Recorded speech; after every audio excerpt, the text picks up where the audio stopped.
मनसे अध्यक्ष राज ठाकरे यांनी तातडीची बैठक बोलावलेली आहे। मनसे अध्यक्ष राज ठाकरे यांनी बैठक बोलावलेली आहे। नेत्यांपाठोपाठ सर्व विभाग अध्यक्षांना सुद्धा बैठकीसाठी बोलावण्यात आलेला आहे। प्रत्येक शाळेमधील मुख्याध्यापकांना पत्र देण्याची आजपासून सुरुवात करणार असल्याचं त्यांनी म्हटलंय। प्रत्येक शाळेला पत्र पोहोचवण्याची जबाबदारी विभाग अध्यक्षांवर सोपवली जाण्याची सुद्धा शक्यता आहे।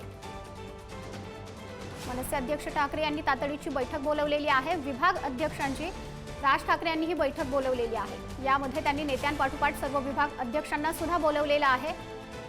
प्रत्येक शाळेमधील मुख्याध्यापकांना पत्र देण्याची आजपासून सुरुवात होणार आहे। प्रत्येक शाळेला पत्र पोहोचवण्याची जबाबदारी विभाग अध्यक्षांवर सोपवली जाण्याची सुद्धा शक्यता आहे। शाळेला पत्र पोहोचवण्यासाठी जबाबदारी सर्व अध्यक्षांवर दिली जाणार आहे। राज ठाकरे यांनी तातडीची बैठक बोलावलेली आहे। राज्य सरकारच्या हिंदी सक्ती विरोधामध्ये प्रतिनिधी श्रेयस सावंत आपल्याशी जोडले गेलेले आहेत। श्रेयस, खरं तर राज ठाकरे यांनी पत्रकार परिषदेमधून आपली भूमिका मांडलेली आहे आणि आता तातडीची बैठक सुद्धा त्यांनी बोलावलेली आहे। आपण बघू शकतो तर आता विभाग प्रमुखांची बैठक आहे।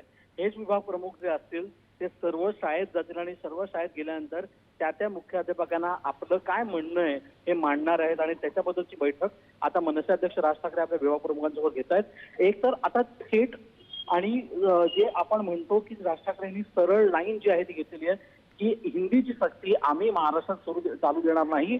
ज्या शाळेत ते शिकवलं जातं ते आम्ही बघू, शाळेत हिंदी सक्ती कशी काय करू शकतात तेच आम्ही बघणार आहोत, असं वक्तव्य देखील आजच्या पत्रकार परिषदेत त्यांनी केलं। त्यामुळे महत्वाची बैठक ही आहे आणि आता या बैठकीनंतर खऱ्या अर्थानं मनसेचे बाकीचे पदाधिकारी आहेत, विभाग प्रमुख आहेत, ते शाळेत जात आहेत आणि मग त्या शाळेत जाऊन खऱ्या अर्थानं शाळेच्या मुख्याध्यापकांना काय सांगतायत त्याकडे सगळ्यांचं लक्ष लागलंय।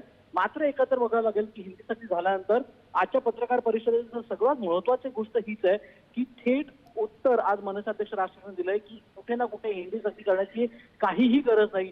तर बाकी राज्यांमध्ये होत नसेल तर ती महाराष्ट्रात होते तरी कशाला, हा प्रमुखाने प्रश्न आता उपस्थित करण्यात आलाय मनसे अध्यक्ष राज ठाकरेंकडून। धन्यवाद श्रेयस, आपण दिलेल्या माहितीसाठी।